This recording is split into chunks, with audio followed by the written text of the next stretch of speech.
تو اس کا جواب اس سے مکمل طور پر مختلف ہوگا اور اس کے نتائج کی ذمہ داری جارح اور بچوں کی قاتل امریکی حکومت پر عائد ہوگی۔ اس بیان کے ساتھ پاسداران انقلاب نے حملے کی ایک ویڈیو بھی جاری کی جس میں ایران کی جانب سے داغے گئے میزائلز کو دیکھا جا سکتا ہے، اور ساتھ ہی یہ بھی دیکھا جا سکتا ہے کہ ایران کی جانب سے داغے گئے ایک میزائل پر امریکی صدر ٹرمپ کی تصویر کے ساتھ لکھا ہے کہ جب تک امریکہ کا آخری فوجی خطے سے نہیں نکلتا۔ اس کے علاوہ ایران سے سامنے آنے والی ایک ویڈیو میں دیکھا جا سکتا ہے کہ جنوبی ایران کے اوپر سے ایک ایرانی میزائل کویت کی طرف جا رہا ہے، جبکہ آج شام کو سینٹ کام نے اپنے ایک بیان میں کویت میں ایرانی حملوں کی تصدیق کرتے ہوئے کہا کہ امریکہ کے وقت کے مطابق گزشتہ رات 11 بجے امریکی فورسز نے کویت میں موجود امریکی فوجیوں کو نشانہ بنانے والے ایران کے 2 بیلسٹک میزائلز کو کامیابی کے ساتھ انٹرسیپٹ کیا ہے، اور یہ میزائل فوراً ناکارہ بنا دیے گئے اور ان حملوں میں کوئی امریکی اہلکار زخمی نہیں ہوا ہے۔ بیان میں مزید لکھا ہے کہ خطے میں سینٹ کام مکمل طور پر الرٹ ہے اور ایرانی جارحیت کے خلاف اپنی افواج کے تحفظ کو یقینی بنانے کے ساتھ ساتھ جنگ بندی کی حمایت جاری رکھے گی۔ اس کے علاوہ آج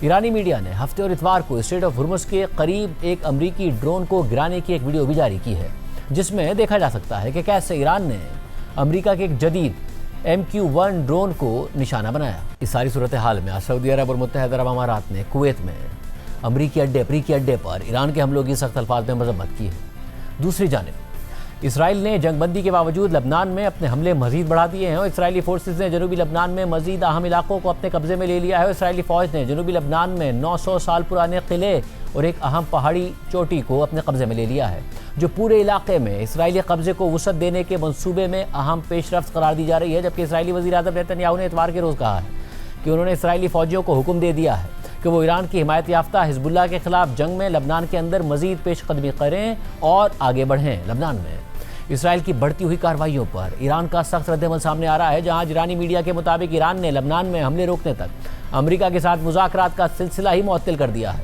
تو وہیں اس سے پہلے آج ایران کے وزیر خارجہ عباس عراقچی نے اس صورتحال سے متعلق ایکس پر پوسٹ کرتے ہوئے لکھا، ایران اور امریکہ کے درمیان جنگ بندی ہر محاذ پر واضح طور پر نافذ ہے، جس میں لبنان بھی شامل ہے۔ ایک محاذ پر اس کی خلاف ورزی دراصل تمام محاذوں پر جنگ بندی کی خلاف ورزی سمجھی جائے گی۔ کسی بھی خلاف ورزی کے نتائج کی ذمہ داری امریکہ اور اسرائیل پر ہوگی۔ اسی طرح آج ایران کی پارلیمنٹ کے اسپیکر اور امریکہ کے ساتھ مذاکرات میں ایران کی مذاکراتی وفد کے سربراہ محمد باقر غالیباف نے ایکس پر پوسٹ کرتے ہوئے لکھا کہ بحری ناکہ بندی اور لبنان میں صہیونی حکومت کی جانب سے جنگی جرائم میں اضافہ اس بات کا واضح ثبوت ہے کہ امریکہ سیز فائر کے معاہدے پر عمل نہیں کر رہا۔ محمد باقر غالیباف نے مزید لکھا کہ ہر فیصلے کی ایک قیمت ہوتی ہے اور آخرکار وہ قیمت ادا کرنی ہی پڑتی ہے، وقت آنے پر سب کچھ اپنے انجام تک پہنچ جائے گا۔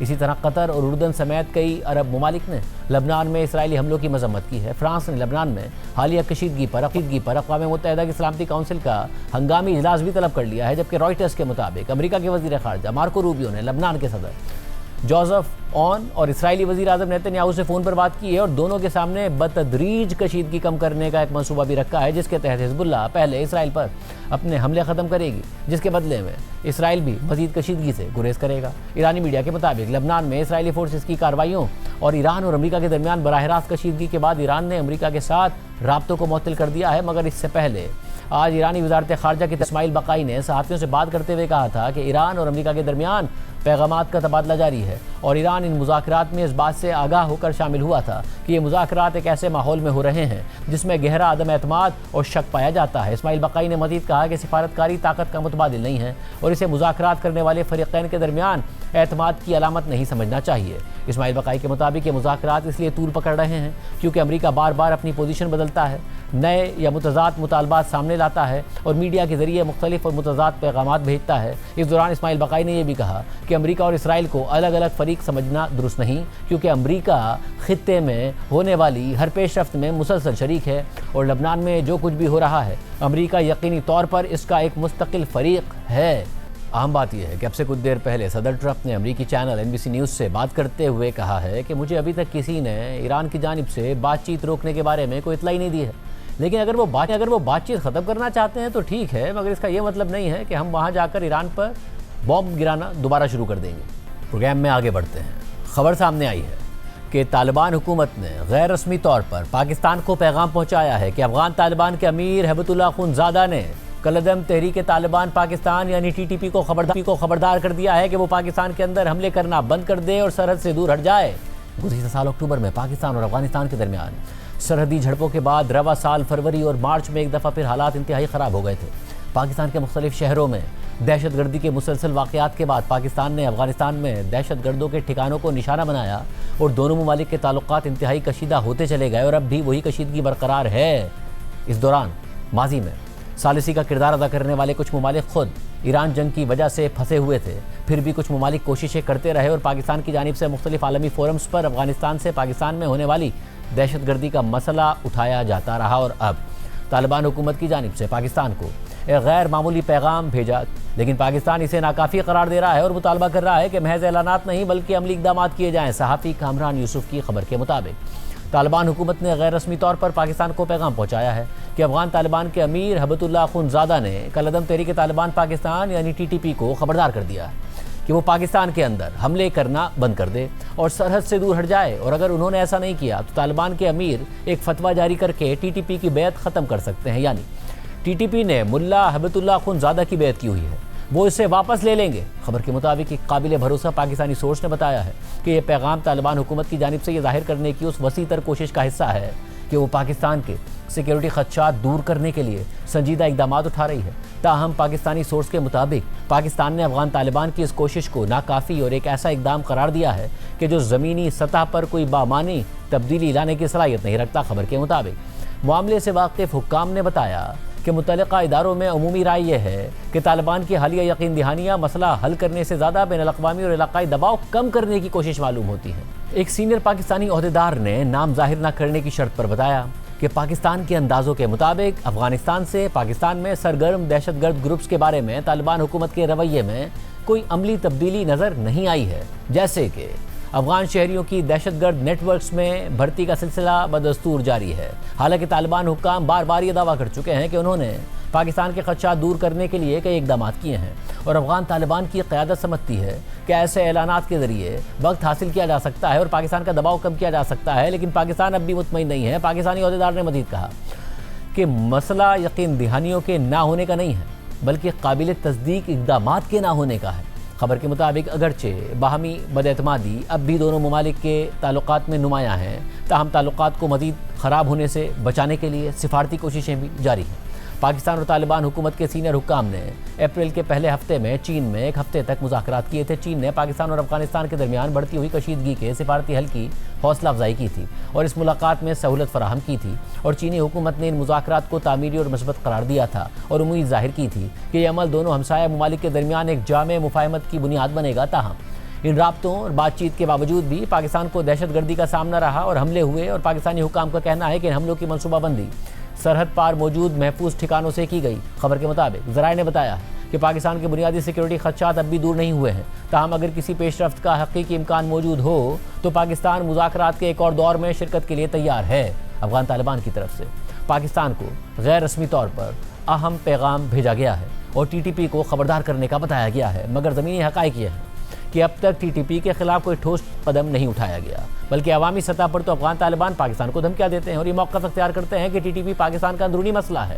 افغان میڈیا کے مطابق ایک حالیہ انٹرویو میں طالبان کے نائب ترجمان حمداللہ فطرت نے یہی بات دہرائی اور کہا کہ مسائل مذاکرات اور باہمی انڈرسٹینڈنگ کے ذریعے حل کیے جا سکتے ہیں، تاہم پاکستان کے کچھ مطالبات غیر حقیقی ہیں جن پر افغانستان عمل نہیں کر سکتا۔ TTP کا مسئلہ پاکستان کا اندرونی مسئلہ ہے، اسے افغانستان سے نہ جوڑا جائے۔ اس کے علاوہ گزشتہ دنوں پاکستان کے نائب وزیر اعظم اور وزیر خارجہ اسحاق ڈار امریکہ کا دورہ کر رہے تھے، تو اسی دوران افغان وزیر دفاع یعقوب مجاہد روس میں گلوبل سیکیورٹی فورم میں شریک ہوئے اور روس کے ساتھ ایک فوجی تعاون کا معاہدہ بھی کر لیا۔ تاہم افغان حکام اور میڈیا کے مطابق روس اور افغانستان کے درمیان فوجی اور تکنیکی تعاون کے اس معاہدے کا بنیادی مقصد افغانستان میں زیر استعمال روسی ساختہ فوجی ساز و سامان اور بحالی ہے۔ BBC پشتو کے مطابق روس سے واپسی پر افغان وزیر دفاع یعقوب مجاہد نے کہا تھا کہ آپ نے دیکھا کہ چند ماہ پہلے پاکستان افغانستان کے ہر حصے پر بمباری کرنے کی جرات رکھتا تھا۔ ہم اس بات کو یقینی بنانے کی کوشش کر رہے ہیں کہ وہ دوبارہ ایسا کرنے کی ہمت نہ کریں۔ خبر کے مطابق افغانستان کے ایئر ڈیفنس سسٹم کے بارے میں بات کرتے ہوئے ان کا کہنا تھا کہ اس معاملے پر بعد میں بات کی جائے گی کہ ہمارے پاس کون سا دفاعی نظام ہونا چاہیے اور ہمیں اسے کن ممالک سے درآمد کرنا چاہیے۔ روس کے ساتھ سیکیورٹی معاہدے کے بارے میں بات کرتے ہوئے افغان وزیر دفاع یعقوب مجاہد نے کہا کہ یہ کوئی سیکیورٹی معاہدہ نہیں ہے، یہ صرف روسی فوجی ساز و سامان اور ہتھیاروں کی دیکھ بھال کا معاہدہ ہے جو اس وقت افغانستان کے پاس ہے۔ یہ نہ تو کوئی دفاعی معاہدہ ہے اور نہ ہی کوئی سیکیورٹی معاہدہ ہے جس سے کسی کو تشویش ہونی چاہیے.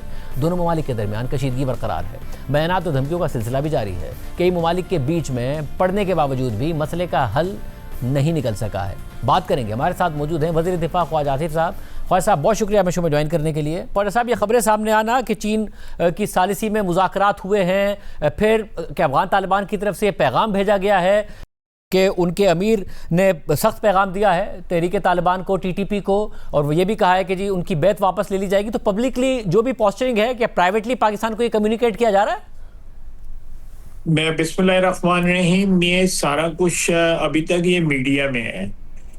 پریکٹیکلی نہ تو وہاں پہ کوئی جو بھی وہ اگر ان کی اچھی انٹینشنز ہیں یا نیت ان کی اچھی ہے, لیکن آن گراؤنڈ جو ہے, جو سچویشن اس وقت افغانستان میں جو ہمارے بارڈر کے قریب ہے, یا وہاں پہ طالبان کے وہاں پہ جو ٹھکانے ہیں, یا یہاں پہ جو ان کی سپورٹ ہے, اس میں کوئی تبدیلی نہیں آئی. جو یہ سپورٹ کرے کہ ان کی نیت جو ہے نیک ہے. ایک تو یہ بات میں آپ کو کلیئرٹی کے ساتھ جو ہے نا بتا دوں. اور دوسرا یہ ایک میڈیا رپورٹ ہے جس کے اوپر ہم اب بات کر رہے ہیں. It should come from the horses mouth. جو ٹاپ لیڈرشپ ہے ان کی, وہاں سے یہ آنا چاہیے کہ بھئی یہ چیز جو ہے ہم اس کو بند کر رہے ہیں, ہمیشہ کے لیے بند کر رہے ہیں, اور پاکستان کے ساتھ ایک بھائی چارے کی زندگی جو ہے ہم گزارنا چاہتے ہیں. اس کے علاوہ کچھ نہیں. there is absolutely nothing. جو پبلکلی اسٹیٹمنٹ ہے وہ تو طالبان کے جو نائب ترجمان ہیں حمداللہ فطرت, ان کا یہ ہے کہ جی باہمی انڈرسٹینڈنگ کے ذریعے مسائل ہم حل کرنا چاہتے ہیں, مگر پاکستان کے مطالبات غیر حقیقی ہیں. افغانستان کا عمل نہیں ہے, ٹی ٹی پی کا مسئلہ پاکستان کا اندرونی مسئلہ ہے, اسے افغانستان سے نہ جوڑا جائے. پبلکلی یہی ہے بیانیہ. تو پھر کیا کچھ بات ہو رہی ہے, کچھ سازشوں کے ذریعے بات ہو رہی ہے جو آگے بڑھتی نظر آ رہی ہو؟ کیونکہ ایک درمیان میں پیریڈ آیا تھا, پاکستان نے وہاں اسٹرائک کیے, پھر ٹی ٹی پی کے حملے نہیں ہو رہے تھے, مگر پھر حملے ہونے لگے, پھر مذاکرات کی خبریں. دیکھیں, یہ جو بیان ابھی جس صاحب کا بھی آپ نے بیان ابھی فرمایا ہے, اس سے ظاہر ہو جاتا ہے ان کی کیا نیت ہے. اب دیکھیں وہ اب جو انہوں نے جو آپ نے اخبار کا جو آج جو سٹوری آئی ہے, اس میں وہ ایکسیپٹ کر رہے ہیں کہ ہم یہ ہماری سرزمین پہ ہے اور ہم ان کو جو ہے روکیں گے. ویسے جو ہے وہ کئی سٹیٹمنٹس ان کی ایسی ہیں جو کہتے ہیں کہ ہماری سرزمین پہ یہ ہے ہی نہیں ہے, یہ کہیں اور سے آپریٹ کر رہے ہیں یا پاکستان کے اندر سے آپریٹ کر رہے ہیں. سو یہ اتنی زیادہ مکس سگنلز ہیں, ان پہ اعتبار کرنا جو ہے وہ بڑی ڈینجرس ہوگا. ہمارا جو اسٹیٹ کا, ریاست کا, ان کا جو بیہیویئر ہے افغانیوں کا, وہ بالکل میچ نہیں کرتا ان کی گفتگو کے ساتھ جو ہے. اور دوسرا یہ ہے کہ وہ جب بھی ان سے بات ہوئی ہے, یہ بات انہوں نے ضرور کہی ہے کہ جی ہم ان کو روک لیں گے, ہم ان کو یہ کر دیں گے, ہم وہ یہ آئندہ نہیں ہوگا, لیکن they are not ready to put that in writing. That is the biggest signal or biggest indication of their bad intent. کہ وہ رائٹنگ میں کسی چیز کی, یہ میرے ساتھ اپنے ساتھ ہوا ہے, یہ قطر میں جو کچھ ہوا ہے, ہم نے کہا جی آپ اگر نیک نیتی کے ساتھ کر رہے ہیں تو لیٹس سٹ ڈاؤن. یہاں پہ ترکیے کے بھی لوگ بیٹھے ہوئے ہیں, قطری بھی بیٹھے ہوئے ہیں, ہم مل کے جو ہے یہ we'll put it on a paper. They said no, we cannot do that. تو یہ جو ہے میرا نہیں خیال کہ کوئی اس میں کوئی سبسٹنس ہے اس بات میں جو. اور پھر جتنے ثالث بیچ میں تھے, سعودی عرب کی بات آنا, قطر کی بات آنا, وہ تو سارے اب ایران جنگ میں بہت زیادہ مصروف ہیں, کیونکہ ایک معاہدہ ہوتے رہ جاتا ہے. اب دوبارہ ہمیں نظر آیا ہے کہ دونوں ممالک کے درمیان پھر خبر آئی کہ سفارتی جو تعلق ہے وہ ختم ہو گیا. تو سارے ثالث جو کردار ادا کر سکتے تھے وہ تو وہاں مصروف ہیں. تو پھر کیا بات آگے بڑھے گی تو کیسے بڑھے گی پاکستان اور افغانستان کے درمیان؟ چین کے ذریعے بڑھے گی. میں ایک اور بھی آپ کو مثال دیتا ہوں کہ ہمارا ان کے ساتھ, آپ کو بھی یاد ہوگا, کوئی ایک انڈرسٹینڈنگ, ایک ایگریمنٹ ہوا تھا جو سیر فریقی تھا, جس میں یو اے ای والے بھی شامل تھے. آپ کو یاد ہوگا, میرے خیال 2-3 سال پرانی بات ہے, جو ہے ان کے ساتھ ہمارا ایک ارینجمنٹ ہوا تھا. اس میں یہ ہوگا کہ یہ فنڈنگ ڈی فنڈنگ ہوگی, یعنی ان کی فنڈنگ جو ہے ختم کی جائے گی ٹی ٹی پی کی, جو وہاں سے ہوتی ہے, جو ٹی ٹی اے کی طرف سے ہوتی ہے, یا افغانستان کی طرف سے ہوتی ہے, یا انڈیا کی طرف سے ہوتی ہے, تھرو افغانستان ہوتی ہے, وہ ختم کی جائے گی. اور پھر ان کو ریلوکیٹ کیا جائے گا. ریلوکیشن بھی جو ہے اس پارٹ کا حصہ تھا. تیسرا جو ہے نا وہ بھی اس کا ڈی ویپنائزیشن تھی کہ ان سے تمام طرح ہتھیار جو ہے لے لیے جائیں گے. یہ 3 اس میں نکات تھے, ایک پہ بھی عمل نہیں ہوا. یہ ایگریمنٹ ریٹن ہے, سائنڈ ہے یہ ایگریمنٹ جو ہے, میں آپ کو ود اتھارٹی کہہ رہا ہوں. تو اگر لکھی پڑی بات جس میں افغانستان والے جو ہے ان کے سپورٹر تھے, حامی تھے, ان کی بہاف کے اوپر وہ بات کر رہے تھے, اور یو اے ای جو ہمارے لیے بھی نہایت قابل احترام بھائی ہے, ہمارے ان کے ساتھ تاریخی معاملات ہیں, روابط ہیں, ان کی جو ہے وہ سالسی میں یہ سارا کچھ سائن ہوا. 3 سیف فریقی یہ ایگریمنٹ ہے, اس کے اوپر عمل نہیں ہوا, بالکل نہیں عمل ہوا. نہ یہ ریلوکیٹ ہوئے ہیں, کوئی ایسی کوئی نظر تو نہیں آئی ریلوکیٹ, تو بلکہ یہ پاکستان کے اندر آ کے اپنی سینکچوریز انہوں نے بنا لی ہیں. خواہ صاحب, اس سب میں جو افغان حکام اور میڈیا کے مطابق روس اور افغانستان کے درمیان فوجی اور تکنیکی تعاون کا ایک معاہدہ ہوا ہے, جس کے تحت افغانستان میں زیر استعمال روسی ساختہ فوجی ساز و سامان کی مرمت اور بحالی ہوگی. اب B B C Pashto report کر رہا ہے افغان وزیر دفاع یعقوب مجاہد صاحب کا بیان کہ انہوں نے کہا کہ چند ماہ پہلے پاکستان افغانستان کے ہر حصے پر بمباری کرنے کی جرات رکھتا تھا. ہم اس بات کو یقینی بنانے کی کوشش کر رہے ہیں کہ وہ دوبارہ ایسا کرنے کی ہمت نہ کریں. یہ جو ایئر ڈیفنس سسٹم اور یہ ساری کی ساری پاکستان کیسے دیکھ رہا ہے اس کو؟ ایک ایئر ڈیفنس سسٹم انڈیا کا بھی تھا, کیا حال ہم نے اس کا کر دیا, پیتی کر دیا اس کو جو ہے. یہ بھی ٹرائی کر کے دیکھ لیں. میں زیادہ الیبوریٹ نہیں کرنا چاہتا. ان کے پاس بھی بڑی چیزیں تھیں, بڑا ساز و سامان تھا ان کے پاس, دنیا کی اتنی بڑی طاقت ہے, اسے ان کی وہ پشت پناہی نہیں کر رہے ہیں. ان کا کیا حال, یعنی کہ ان کی پشت پناہی کرنے والوں کا کیا حال ہوا ہے پچھلے سال, اور ان کا کیا حال ہوگا اللہ کے فضل سے, اس کی مہربانی سے, اگر انہوں نے ایئر ڈیفنس سسٹم. اور آپ دیکھ رہے ہیں ایئر ڈیفنس سسٹم جو ہے وہ ایک آئرن ڈوم بھی بنایا ہے, وہ تھا اسرائیل نے, ایران نے اس کو توڑ کے اس کو جو ہے وہ کباڑیے کی دکان تک پہنچا دیے. یہ باتیں ہیں ساری. یہ دل ہونا چاہیے, جگرا ہونا چاہیے. جس طرح ہم نے یہ سندور جو ہے مٹایا جو ہے ان کا, یہ مار کا حق میں جو ہم نے کیا ہے, اللہ کی مدد سے کیا ہے, اس کی مہربانی سے کیا ہے. یہ لوگ جو ہیں یہ they cannot be trusted. یہ تو کاروبار ہے ان کا. پاکستان میں ان کی جائیدادیں ہیں, پاکستان میں ان کے گھر والے بیٹھے ہوئے ہیں یہاں پہ. یعنی یہ اس سے بڑی ٹریچری کیا ہو سکتی ہے؟ ہیومن ہسٹری میں کوئی آپ کو اس طرح کی مثال نہیں ملے گی کہ ایک ملک نے 40 سال کسی کو پناہ دی ہو, وہ اسی ملک کی جو ہے جڑیں کاٹنے میں مصروف ہے, اسی میں خون خرابہ کر رہے ہیں, اس کے دشمنوں کی پشت پناہی کرتے ہیں. اس سے بڑی کیا مثال ہوگی؟ Who will trust them? کو مجھے بتائیں نا, کون ان پہ اعتبار کرے گا اس ٹریٹمنٹ کے بعد جو ہے. بہت شکریہ وزیر دفاع خواجہ صاحب کی. سنیے پروگرام میں بریک شامل کرتے ہیں اور عام خبر کی تفصیلات آپ کے سامنے رکھیں گے.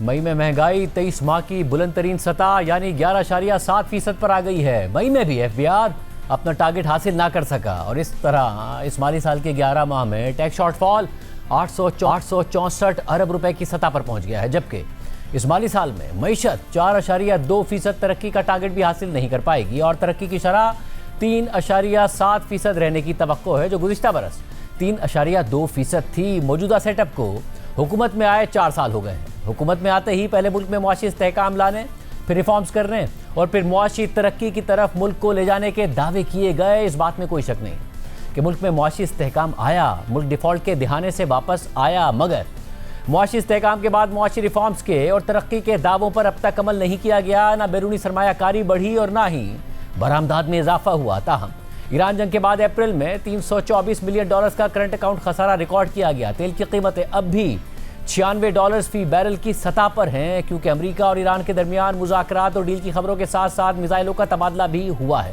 اور غیر یقینی کی صورتحال بڑھ گئی ہے. یعنی پاکستان کی معیشت کے لیے مزید خطرات بڑھ گئے ہیں. جبکہ وزیر اعظم شہباز شریف کا کہنا ہے کہ آئندہ بجٹ میں انڈسٹریل گروتھ کے لیے اقدامات کیے جائیں گے. بات کریں گے, ہمارے ساتھ موجود ہیں سابق وزیر خزانہ ڈاکٹر حفیظ پاشا. ڈاکٹر صاحب بہت شکریہ ہمیں شعبہ جوائن کرنے کے لیے. ڈاکٹر صاحب حالات جو ہیں وہ آپ کے سامنے ہیں. اب 11.7% کی مئی میں مہنگائی, 864 ارب کا ٹیکس شارٹ فال.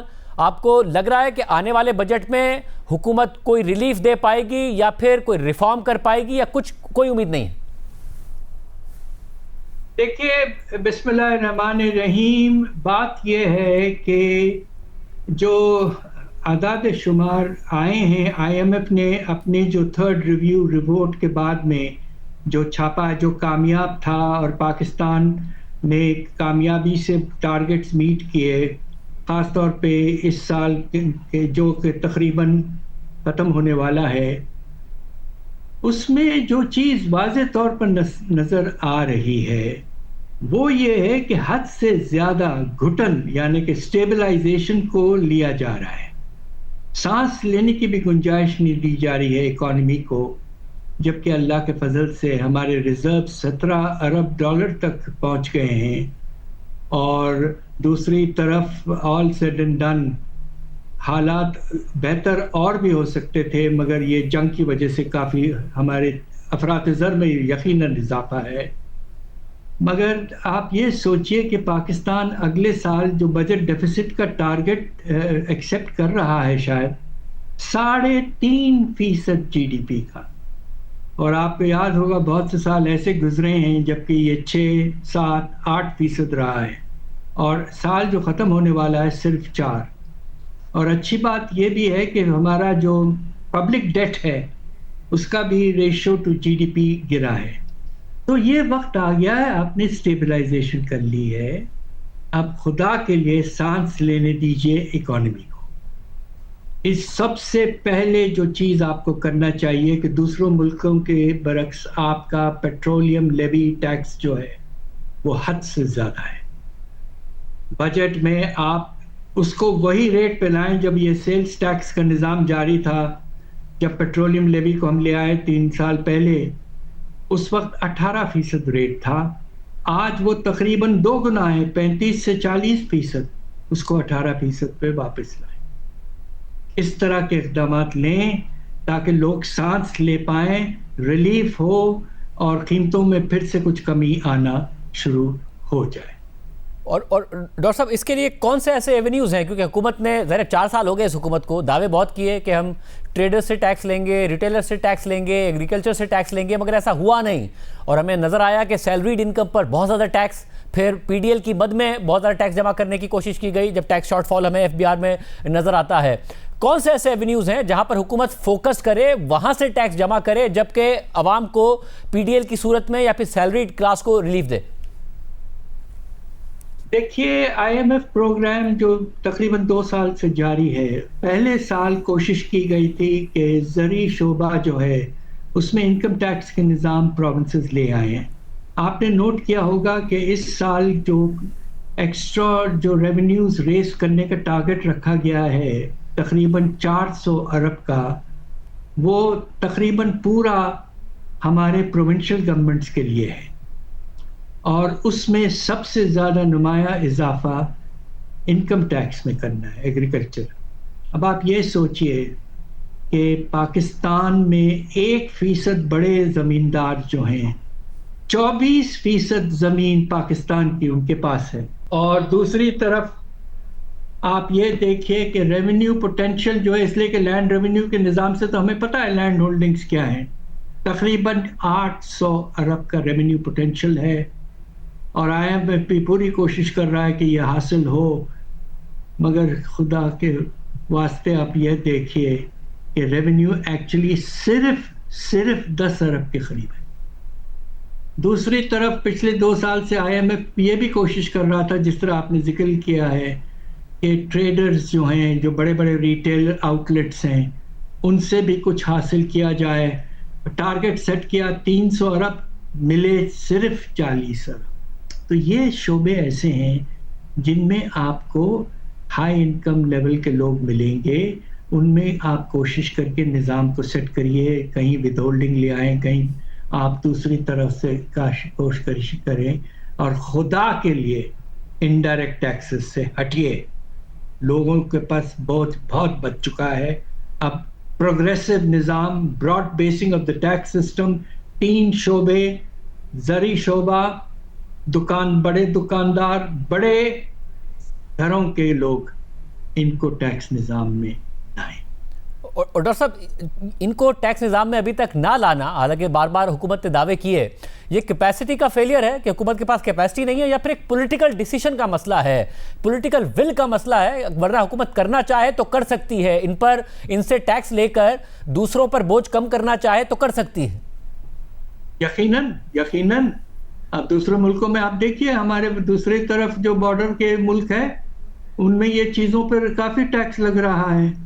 ہمارے یہاں یہ ایڈمنسٹریٹو یا ایک طرح سے ٹیکس سسٹم کی فیلئر نہیں ہے، آپ نے بالکل ٹھیک کہا ہے، یہ ایک سیاسی فیلئر ہے، بیکاز یہ sectors are dominated either by the اشرافیہ، اور there is always the threat by traders کہ ہم اسٹرائک کر دیں گے۔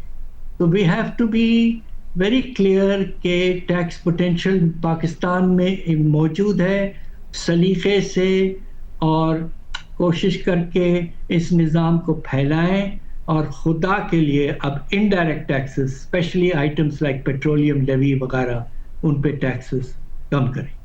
اور ڈاکٹر صاحب، ظاہر ہر حکومت یہ کلیم کرتی ہے، اس حکومت نے بھی کہا کہ ہم انڈسٹریل گروتھ بڑھائیں گے، اس کی وجہ سے ایکسپورٹس بڑھائیں گے، اور ملک میں بیرونی سرمایہ کاری بڑھائیں گے، اور اس طریقے سے پاکستان کے زر مبادلہ کے ذخائر بڑھائیں گے۔ اب نہ بیرونی سرمایہ کاری میں اضافہ ہوا، نہ ہی ایکسپورٹس میں اضافہ ہوا۔ امپورٹس پر پریشر ضرور نظر آیا، جس کی وجہ سے ہمیں کرنٹ اکاؤنٹ ڈیفیسٹ بھی نظر آیا پچھلے مہینے۔ اب آپ کو لگتا ہے کہ اب جب وزیر اعظم دوبارہ کلیم کر رہے ہیں کہ جی ہم انڈسٹری پر فوکس کریں گے، انڈسٹریل گروتھ بڑھائیں گے، ایکسپورٹس بڑھائیں گے، تو اس کے کوئی امکانات نظر آتے ہیں؟ دیکھیے، جو ریسرچ کی گئی ہے،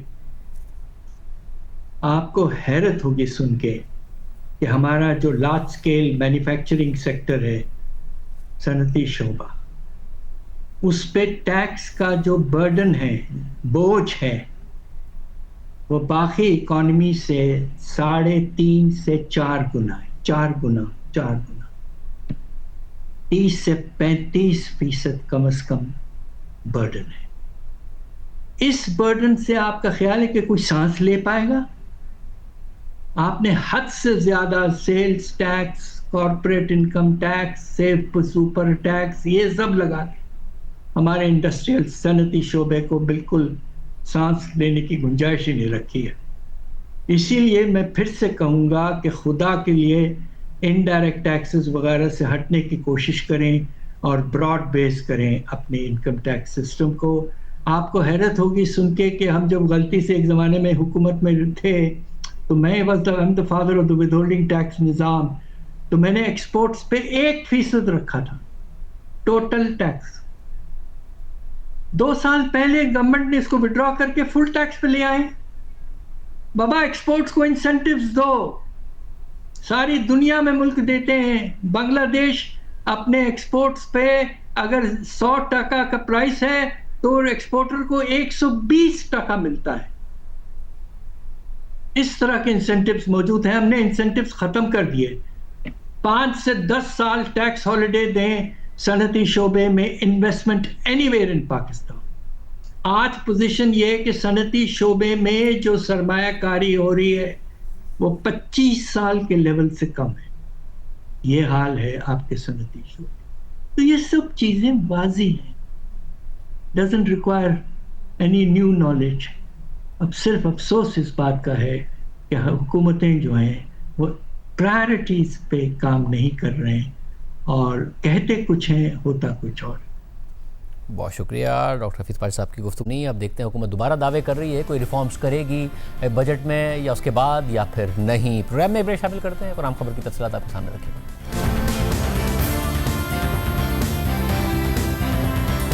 تحریک انصاف خیبر پختونخوا میں اختلافات کی خبریں سامنے آ رہی ہیں۔ کل وزیر اعلیٰ خیبر پختونخوا سہیل آفریدی کی صدارت میں پارلیمانی پارٹی کا اجلاس ہوا جس میں 30 سے زائد اراکین صوبائی اسمبلی غیر حاضر رہے۔ پارلیمانی پارٹی کے اجلاس سے پہلے واٹس ایپ گروپ میں وزیر اعلیٰ خیبر پختونخوا سہیل آفریدی اور سابق وزیر اعلیٰ علی امین گنڈا پور کے درمیان سخت جملوں کا تبادلہ بھی سامنے آیا، جبکہ تحریک انصاف نے معاملہ سنبھالنے کے لیے نئی رابطہ کمیٹی بھی قائم کر دی ہے، مگر یہ خبر بھی سامنے آ رہی ہے کہ ناراض اراکین نے نئے اراکین سے ملنے سے انکار کر دیا ہے۔ سہیل آفریدی نے